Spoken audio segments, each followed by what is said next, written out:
ଜଣକ ଘରକୁ ମତେ ନିମନ୍ତ୍ରଣ ଆସିଥିଲା।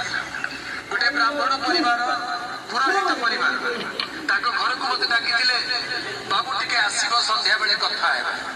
ତାଙ୍କ ଘରକୁ ଗଲୁ, କଥାବାର୍ତ୍ତା କରିବା ପାଇଁ ବସିଛୁ। ସେତେବେଳେ ଘରର ମା କଥାବାର୍ତ୍ତା କରୁ କରୁ ଗୋଟେ ପ୍ରଶ୍ନ ପଚାରିଲେ। କହିଲେ, ବାବୁ ଗୋଟେ କଥା ପଚାରିବି, ଖରାପ ଭାବିବ ନାହିଁ। ଏତେ ଆଦରରେ ପଚାରିଲେ। ମୁଁ କହିଲି, ମା ଖରାପ କାହିଁକି ଭାବିବି, ଭଲ କଥା ପଚାର, ନିଶ୍ଚୟ ଉତ୍ତର ଦେବାକୁ ଚେଷ୍ଟା କରିବି। ପ୍ରଭୁଙ୍କର ପବିତ୍ର ନାମର ଗୌରବ ହେଉ। ଆଉ ସେଇ ମା ଗୋଟେ ପ୍ରଶ୍ନ ପଚାରିଲେ, ଆଉ ସେଇ ପ୍ରଶ୍ନ ଆଜି ମୁଁ ଆପଣମାନଙ୍କ ସମ୍ମୁଖରେ ରଖିବି। ଦେଖିବା ଆପଣ ମାନେ କଣ ବୋଲି ଉତ୍ତର ଦେବେ। ସେ ମା କଣ ବୋଲି ପଚାରିଲେ ଜାଣିଛନ୍ତି? ସେ କହିଲେ, ଆଜ୍ଞା ଆପଣଙ୍କର ପ୍ରଭୁ ଯୀଶୁଙ୍କ କଥା, ତାଙ୍କୁ ତ କ୍ରୁଶ ଉପରେ କଣ୍ଟାରେ ବିଦ୍ଧ କରିକି ମାରିଦେଲେ, ସେ ତ ନିଜକୁ ରକ୍ଷା କରିପାରିଲେ ନାହିଁ, ସେ ଆମକୁ କେମିତି ରକ୍ଷା କରିବେ? ପ୍ରଭୁ ଯୀଶୁଙ୍କୁ ତ କ୍ରୁଶ ଉପରେ କଣ୍ଟା ବିଦ୍ଧ କରି ମାରିଦେଲେ, ସେ ତ ନିଜକୁ ରକ୍ଷା କରିପାରିଲେ ନାହିଁ, ସେ ଆମକୁ କିପରି ରକ୍ଷା କରିବେ? ପ୍ରଶ୍ନ ବୁଝିପାରିଲେ କି ନାହିଁ? କଣ ବୋଲି ଉତ୍ତର ଦେବେ?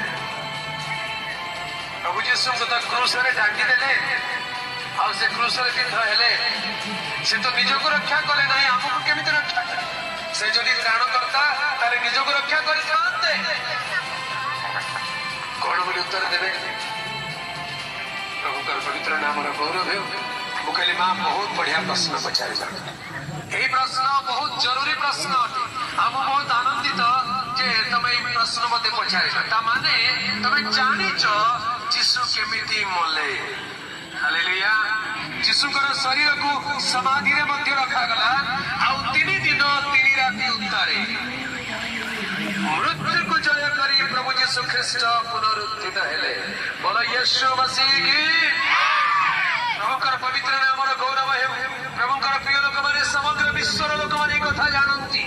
ଯୀଶୁ ଖ୍ରୀଷ୍ଟ କ୍ରୁଶ ଉପରେ ବଦ୍ଧ କରାଗଲେ, ସେ ସମାଧିସ୍ଥ ହେଲେ, ଆଉ 3 ଦିନ 3 ରାତି ଉତ୍ତାରେ ସେ ପୁନରୁତ୍ଥିତ ହେଲେ।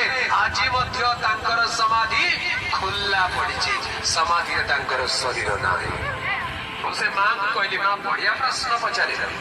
এই ପ୍ରଶ୍ନର ଉତ୍ତର ତ ମୁଁ ଦେବି, କିନ୍ତୁ ପ୍ରଶ୍ନର ଉତ୍ତର ଦେବା ପୂର୍ବରୁ ମୁଁ ଗୋଟେ ପ୍ରଶ୍ନ ପଚାରିବି, ମତେ ତାର ଉତ୍ତର ଟିକେ ଦିଅ ବୋଲି କହିଲି। ସେ କହିଲେ, ହଁ ବାବୁ ପଚାର। ମୁଁ କହିଲି, ମା ଖରାପ ଭାବିବ ନାହିଁ ତ ମୁଁ ପଚାରିଲେ? ନାଇଁ ନାଇଁ, କାହିଁକି ଖରାପ ଭାବି, ଭଲ କଥା, ଆମେ ଧର୍ମ ଆଲୋଚନା କରୁଛୁ, ଖରାପ କାହିଁକି ଭାବିବା? ତମେ ଗୋଟେ ପ୍ରଶ୍ନ ପଚାର, ମୁଁ ଗୋଟେ ପ୍ରଶ୍ନ ପଚାରିବି। ହାଲେଲୁୟା। ପ୍ରଭୁଙ୍କ ନାମର ଗୌରବ ହେଉ।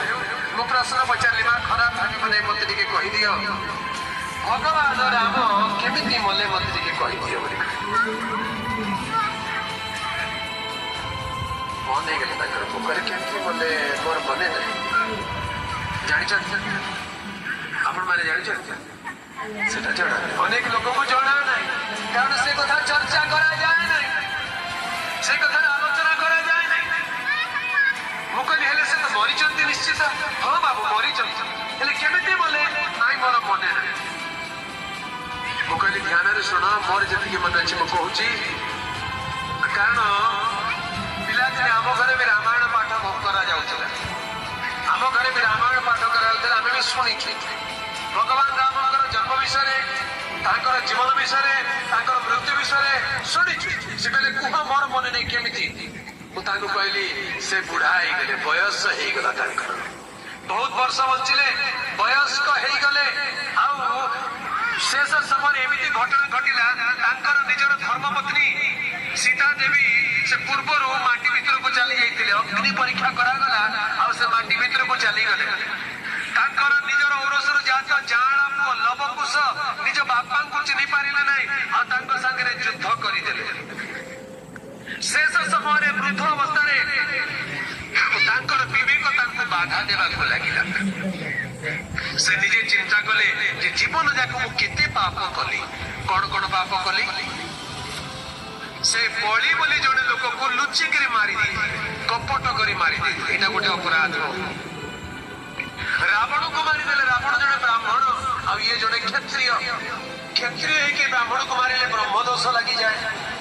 ମୁଁ ସେଟା ବଡ ଭୁଲ କରିଦେଲି ବୋଲି ତାଙ୍କର ବିବେକ ବାଧା ଦେବାକୁ ଲାଗିଲା।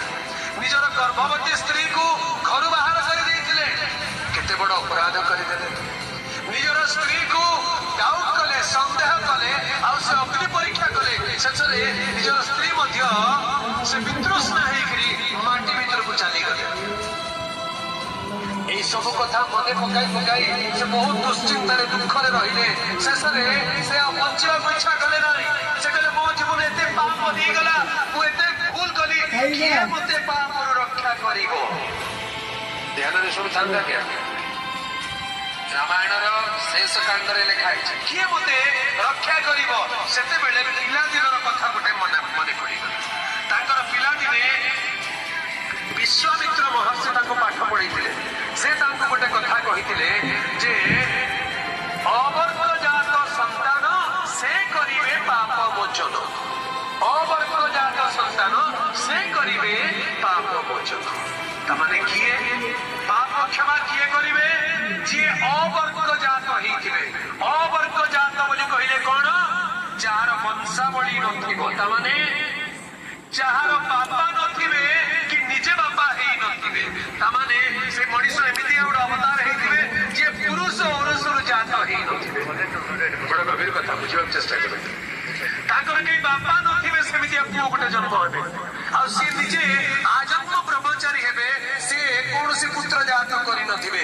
ଏମିତି କି ଅବତାର ଜଣେ ଆସିବେ ଆଉ ସେ ତୁମର ପାପ ମୋଚନ କରିବେ। ମନେ ପଡିଗଲା, ଜାଣିପାରିଲେ ନାହିଁ ସେ କିଏ। ଶେଷରେ ପାପର ଗ୍ଲାନିକୁ ସହି ନ ପାରି ଗୋଟେ ନଦୀ ଅଛି ଆଜ୍ଞା, ସରାୟୁ ନଦୀ ବୋଲି, ଯାଇକି ନଦୀରେ ଜଳ ସମାଧି ନେଲେ। ତାମାନେ ନଦୀରେ ଯାଇକିରି ଡେଇଁକିରି ବୁଡି ହେଇକିରି ମଲେ। ମୁଁ କହିଲି ମା ମତେ କୁହ କିଏ ରକ୍ଷା କରିପାରିବ?